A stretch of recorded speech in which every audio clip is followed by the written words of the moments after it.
No. That's why Geraldo's sitting on the curvy couch with us. We're going to get to the book in just a minute and find out all about it. But first, let's talk about some news of the day. Right. Inspector General is now going to investigate FISA abuses, Geraldo. Is it about time? Well, I think, first of all, the Inspector General has been getting a short shrift in terms of his potency. A lot of Republicans complaining that why have the Department of Justice Inspector General? Why not have a second special counsel? Another Mueller, only this one looking into the abuses that led to the issuance of the FISA warrant that led to the wiretaps of Carter Page that really led to all of the Russia collusion. And the lack of investigation on Hillary Clinton. And the lack of the email investigation, how it petered out. I disagree. I think that Horowitz is a great choice. The Inspector General has so far done a good job. It takes a while, but I believe there is, if necessary, a grand jury in the future. And I think that they will do absolutely a thorough and reasonable job in uncovering this very irregular, almost self-fulfilling FISA application. How do you get a FISA application? You create or you pay for a dossier of unsubstantiated allegations. Right. You pay for it, and then you present it to to the FISA court, and then you get your FISA warrant, and it starts the wiretapping. That, remember how crazy people thought President Trump was when he was saying that Trump Tower was being wiretapped in this first month of his administration? And guess what? Sometimes crazy stuff is correct. John Brennan calling Harry Reid to get a story out that was happening in August that talked about Trump's alleged links to Russia. But this is what bothers me. I don't want to use the whole segment. The FISA court, fundamentally, for it to work, you need integrity. Ethics and integrity, because there's no defense attorney. What I give to you, if you're the judge, Geraldo, has to be 100% authenticated, because the judge is trusting your integrity. If that integrity is not there, the process falls apart and abuses flare up. We're about to find out if there's been a widespread abuse, not just in this, but everything. But look how your final sentence rings. We are about to find out. We do find out. We will find out. You can't hide these things. They don't remain invisible forever. If it wasn't for President Trump, there wouldn't. Now it's taken some time, and the Republicans in Congress have been raising the stink.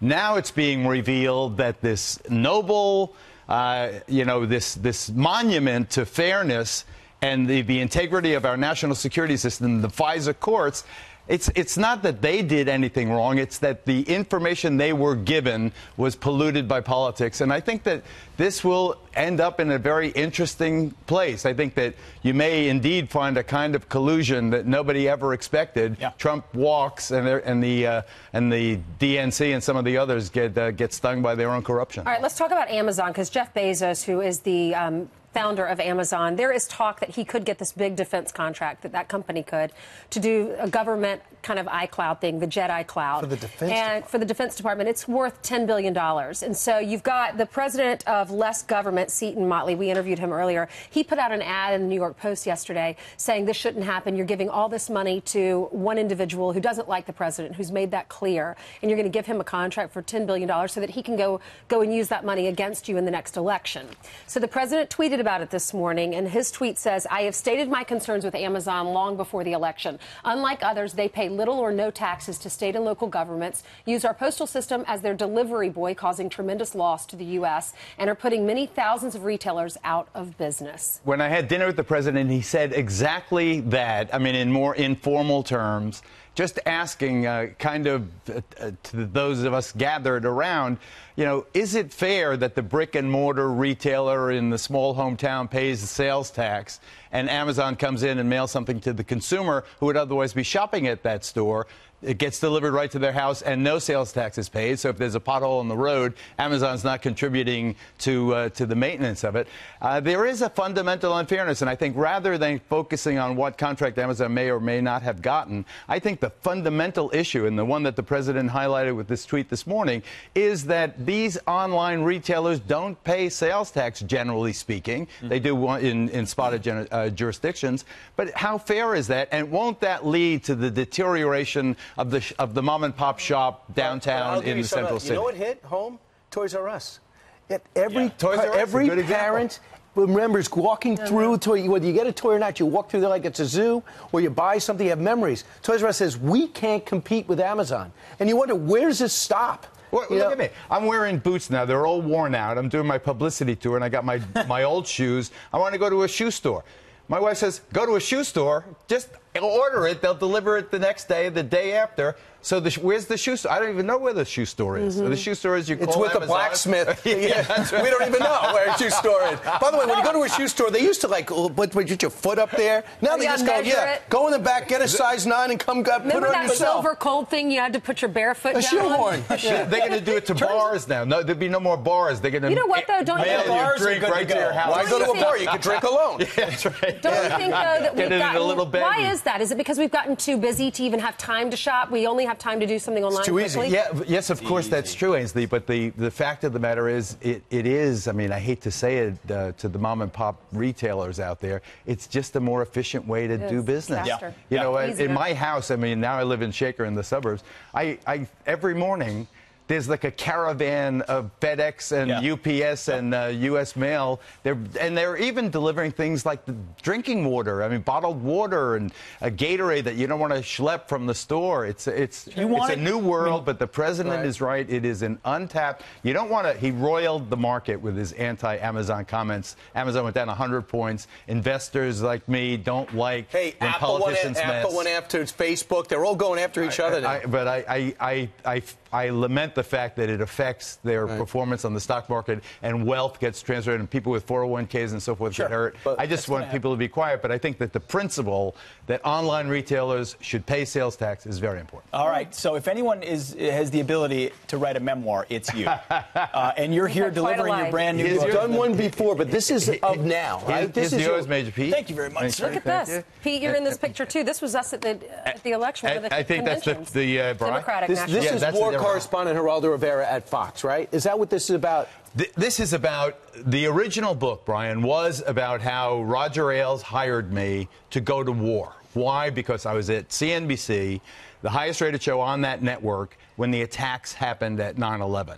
I urged my bosses at NBC to send me to war. I was so angry. There were 6 dads in my kids' grade school who were killed on 9/11. This was very personal to a lot of us in New York. Middletown, New Jersey, where I was living at the time, highest per capita casualty rate from the 9/11 attacks. NBC would not let me leave my plum job because it was so important to the network, so I quit. I gave up a huge salary, and I came to Roger Ailes. I said, send me to war. I came to work here on a Friday. The next Monday, I was in Pakistan heading to the Khyber Pass and Afghanistan. And this tells the story of my obsessive pursuit of Osama bin Laden. Remember, I was on the air when he finally was killed by Rob O'Neill and the SEAL Team 6. So I tell the arc of that story. But in the context of it, and as I was writing it, everything blew up, so to speak, here at Fox and in American society with the sex harassment allegations, and we were roiled as a network, you know, and I tell that story, and I tell of the coming of the age of Trump, and how difficult it is for someone like me, generally a progressive person, who is dear friends with the president. At least I consider myself a dear friend of the president, whose policies I sometimes oppose, and how the president has divided many American families. Like Erica really doesn't like him, my beautiful wife, because of his policies about immigration and Muslims and Mexicans and so forth. I tend to try my best to find a silver lining in everything the president does, or most of what he does. I try to counsel him to be more moderate in his policies.